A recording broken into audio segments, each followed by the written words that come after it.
Praise the lord. ఈరోజు వాక్య భాగం లూకాసు వార్త 1వ అధ్యాయము 38వ వచనం. అందుకు మరియా, ఇదిగో ప్రభు దాసురాలను, నీ మాట చొప్పున నాకు జరుగునుగాక అనెను. అంతట దూత ఆమె యొద్ద నుండి వెళ్ళెను. ఈరోజు ఈ వాక్య భాగం ద్వారా దేవుడు మనతో మాట్లాడుతూ ఉన్నారు.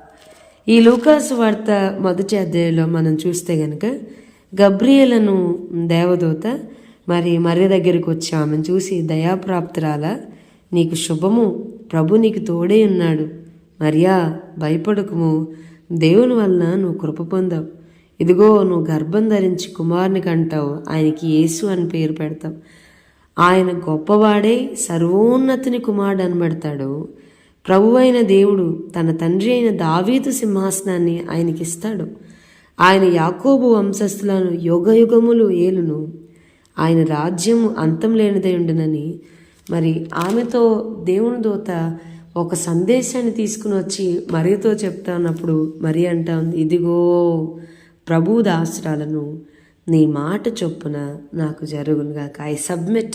ఐ సరెండర్, నీ మాట చొప్పున నాకు జరగాలి అని చెప్పని మరియా తనని తాను అప్పగించుకుంటా ఉంది.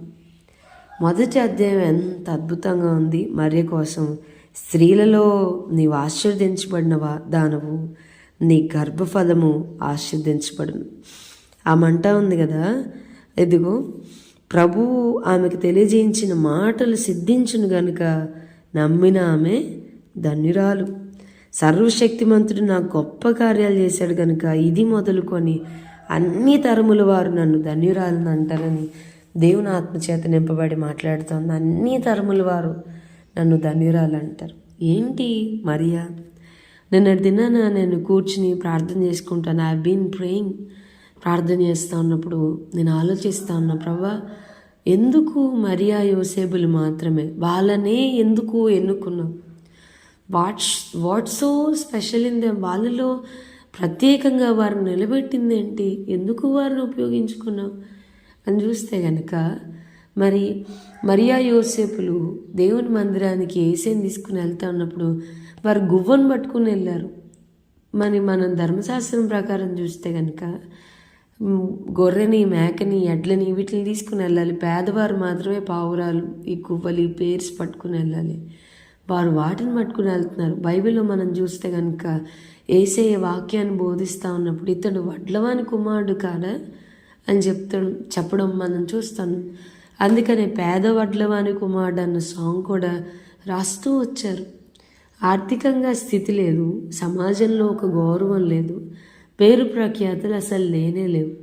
వారు పెద్ద అందగాళ్ళు, బాగా చదువుకున్నవారు, బాగా జ్ఞానవంతులని కూడా ఎక్కడా లేదు. కనీసం యేసేకు ఒక మంచి బెడ్, ఒక మంచి స్థితిని కలిగించలేని స్థితిలో ఉన్నవారు వారు. మరి ఆయన్ని పశువుల పాకులు పెట్టారు. నేను ఆలోచించుకుంటాను, ఈవెన్ దే కాంట్ అఫోర్డ్, వాళ్ళు ఒక సత్రాన్ని కొనే ఆ స్థాయి కానీ, మరి అక్కడ స్థలం లేదని ఉంది, మరి ఒక మంచి పొజిషన్, ఒక మంచి స్థాయి, ఒక మంచి బట్టలు, దాన్ని వ్రాప్ చేయడానికి, బేబీని వ్రాప్ చేయడానికి కానీ, బేబీని పెట్టడానికి కానీ ఒక స్తోమత లేనివారు, సమాజంలో ఒక గౌరవం లేనివారు. మనకి బాగా తెలుసు, డబ్బును బట్టే ఒక వ్యక్తి యొక్క గౌరవం. ఈనాటి సమాజం అట్లా ఉంది. అసలు ఏం అర్హత లేదు కదా మనం చూసుకుంటే వాళ్ళని ఎన్నుకోవడానికి అనిపిస్తుంది. కానీ ప్రభువు వాళ్ళని వాడుకున్నాడు. ఈ లోకానికి రావడానికి రక్షకుడు, ఈ లోకానికి రావడానికి వారిని ఉపయోగించుకున్నాడు. ఆమె గర్భాన్ని ఉపయోగించాడు, ఆమెను వాడుకున్నాడు. నిజమే, మన జీవితాల్లో కూడా దేవుడు మనల్ని వాడుకునేలాగా మనం ఉండాలి.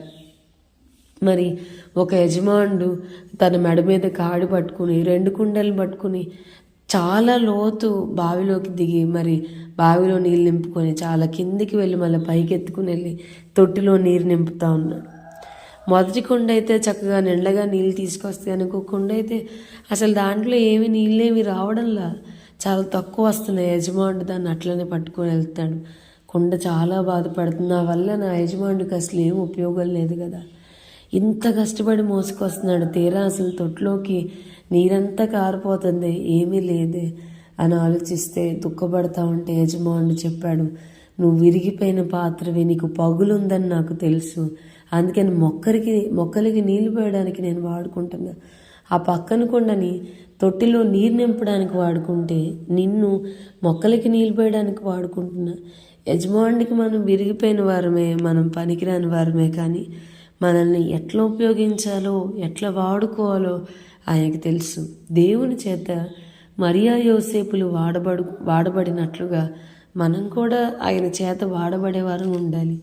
వాక్యం వింటున్న ప్రియమైన వాళ్ళారా, దేవుడు మనల్ని వాడుకోవాలి ఆయన రాజ్య వ్యాప్తి కొరకు, ఆయన యొక్క the extension of Kingdom of God, దేవుని యొక్క సువార్త ప్రబలడం కొరకు ఆయన పనిలో ప్రభు మనల్ని వాడుకోవాలి. కానీ మనం ప్రభువుని వాడుకునేలాగా ఉండకూడదు. చాలాసార్లు మనకు అవసరతలు ఉంటే ఎక్కడ లేని భక్తి, ఎక్కడ లేని ప్రార్థన, ఎక్కడ లేని కన్నీరు, మందిరానికి అసలు ఎప్పుడు కూడా ముందే ఉంటాం. మన అవసరత తీరిపోతే గనుక, దేవుడు మనం అడిగింది ఇస్తే గనుక ప్రభుకు దూరం అయిపోతాం.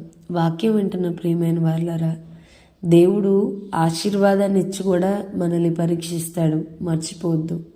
యజమానుడి చేతిలో 10,000 పువ్వులను పెట్టుకుని ఒక్క పువ్వు ఇస్తే ఆ ఒక్క పువ్వే, ఆ ఒక్క ఆశీర్వాదం దాన్ని పట్టుకుని ఇక ప్రార్థన మానేస్తాం. దాన్ని పట్టుకుని ఇల్లు అడిగితే ఇల్లు ఇస్తే ప్రార్థన తగ్గిపోయింది, బిడ్డల్ని అడిగితే బిడ్డలు ఇస్తే ప్రార్థన తగ్గిపోయింది. ఇంకేది ప్రభు మనకు ఒకటి ఇస్తే చాలు, దాన్ని పట్టుకుని వెళ్ళిపోయి మళ్ళీ ఇంకొక అవసరత వచ్చేదాకా ప్రభు దగ్గరికి రాం. మనం తెలుసుకోవాల్సిన విషయం, ఆయన చేతిలో ఇంకా 10,000 ఉన్నాయి. ఇంకా అంతకు మించి కోకొల్లలుగా ఆశీర్వాదాలు ఉన్నాయి. ఒక ఆశీర్వాదాన్ని పట్టుకుని ప్రభువుకు దూరం అవ్వద్దు. ఆయన ఇచ్చి కూడా మనల్ని పరీక్షిస్తాడు. దేవుని చేత మనం వాడబడే స్థితి ప్రభు మనకి దయచేయను గాక. ప్రార్థన చేసుకుందాం. ప్రభా, ఈరోజు వాక్య భాగం ద్వారా మీరు మాతో మాట్లాడినందుకు వందనాలు. వాక్యం విన్న మా ప్రియులైన వారిని అందరినీ దీవించి ఆశీర్వదించమని యేసు నామమున అడిగి వేడుకొంచున్నాం తండ్రి.